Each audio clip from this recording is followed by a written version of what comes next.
Have you ever felt like no matter how much you grow, there's a voice in your head that immediately cuts you back down? You achieve something and it says that's not enough. Or you try something new and it says you're not ready. Or you start to expand and it says, who do you think you are? You cannot bloom in a mental environment that's constantly pruning you. And that's exactly what we're here to discuss in today's Mindful Monday. Now, if it's your first time joining us, feel free to type in the comments where you're coming from, any questions or comments you do have, and any topics you'd like to hear more about in the future. Also, make sure you stay till the very end of this video to find out how you can receive some free gifts, including a hypnotic recording on releasing limiting beliefs and our weekly PDF cheat sheets. Now, getting back to that voice in your head. If that voice is still running the show, this next few months will feel exactly like the last few. Not because you're not capable, but because your nervous system doesn't feel safe in expanding. Now, today we're not silencing your inner critic, we're updating it, because your inner critic is not your enemy. It's outdated protection. And let's talk about where this all starts, shall we? Between the ages of around 0 to 7, your subconscious mind is wide open. You're always in hypnosis, we say. You're not filtering out any reality. You're absorbing it. Tone becomes identity. Reactions become meaning. Expectations become internal rules.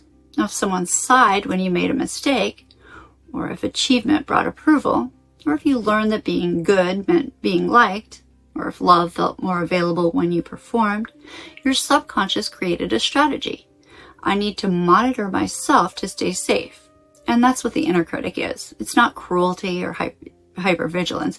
It often mirrors the tone of the most emotionally influential voice from your early life.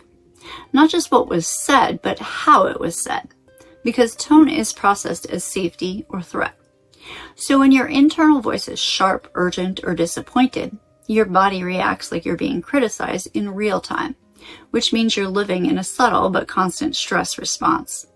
And stress blocks expansion. Many people say things like, why can't you just think positive? And they just don't understand it. But this is where most people get stuck. They try to override that critic with affirmations and other things. But if the critic is still active, your system experiences conflict from these affirmations. One voice says, you've got this, while the inner critic is saying, no, you don't. And this actually creates more conflict. And that internal tug of war, it just drains your energy. So instead of fighting the critic, we're going to beat it, update it, and give it a new role. So let's do a brief demo here today. So I'd like to invite you to take a slow breath in, exhale fully out, and if you are in a safe place to do so, you can allow your eyes to close down and just let your shoulders drop and relax. That's right, good. Now bring to mind a recent moment where that inner critic showed up strongly. Not a general pattern, but something specific, a specific moment. Maybe you hesitated before speaking up. Maybe you second-guessed something you created. Maybe you felt not enough even after doing well. Or something else. Whatever comes up is just fine. Just noticing what you notice. Good. Now freeze that moment. Good.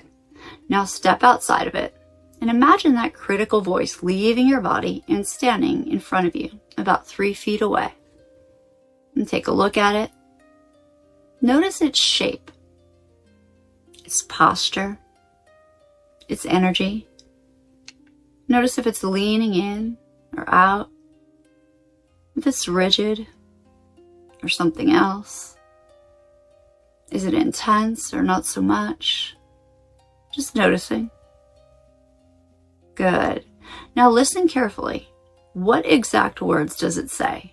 And not a summary, the exact phrase. Good. And now we begin to shift this coding. So turn the volume down like an old radio dial to about 50%. And notice what happens in your body. Good. Now turn it down even more to about 20%. Wonderful. Good. Now change the tone. Make it exaggerated like a dramatic cartoon villain, or I like Donald Duck personally. Or you make it a high-pitched chipmunk. Or make it robotic and glitchy. And notice how quickly the emotional charge starts to drop. That's because your brain links meaning to sensory patterns. Change the pattern and you change the feeling. Now let's adjust the image. If it was dark, make it lighter. If it was sharp, make it softer. If it was big, shrink it down to a tiny size, half its size maybe. And then do that again. Now make it the size of a coffee mug. And now the size of a marble sitting there in the palm of your hand. And look at it. And instead of rejecting it, say internally, I see you. You are trying to protect me. Now ask it, what are you afraid would happen if I fully stepped into what I want to be doing in these next few months, how I want to be feeling, and listen.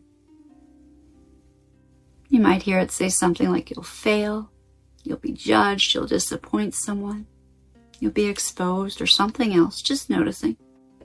That's right. And now respond in your mind as your adult self, perhaps something like, I can handle that. I can feel discomfort and still move forward. I am safe to grow now, or whatever seems right to you. And just let that land. Feel the shift. We now reassign its role. Say, you are no longer my inner critic. You are my discernment advisor. You help me refine, not restrict. You speak with respect, and you only step in when truly needed. Now watch it change. Maybe it becomes calmer, more neutral, or perhaps more supportive. Now let's install your inner mentor. Behind you, maybe slightly off to the right, imagine a version of you who has fully stepped into these next few months, the way you want to be feeling, what you want to be doing, confident, grounded, expanded. Notice how they stand and how they breathe, the calm in their body. And now step into them, see through their eyes, and feel what they feel. That's right, good. Now look back at your current self. What do they say to you now? Just let the words come. No pressure, not urgency, wisdom.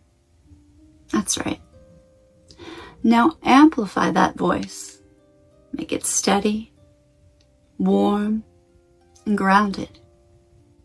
And place that voice in your chest. This is your inner mentor. And anytime that old inner critic tries to prune, this voice now responds. You can anchor this by gently pressing your thumb and your middle fingers together. Or if you have a different anchor, that's fine too. This becomes your cue.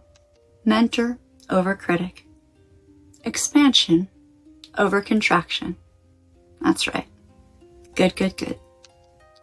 And slowly coming back to the room. Allowing your eyes to open up. Good, good, good. Welcome back. Your external results will always reflect your internal tone. If your inner voice is harsh, your growth will feel unsafe. If your inner voice is supportive, your growth becomes sustainable. You don't need more pressure in your life. You need more safety. Because when the nervous system feels safe, expansion becomes natural. Now, if you'd like a free recording and other gifts, simply write the word mindful in comments or private message me if you prefer, and then follow the link. If you'd like to work one-on-one to rewire your mind even deeper, I'd love to hear from you. You can email me at unwindthemindllc@gmail.com or check out the website unwindthemind.com. Until then, trust the process, train your mind, and keep breathing into your power. Have a great Mindful Monday.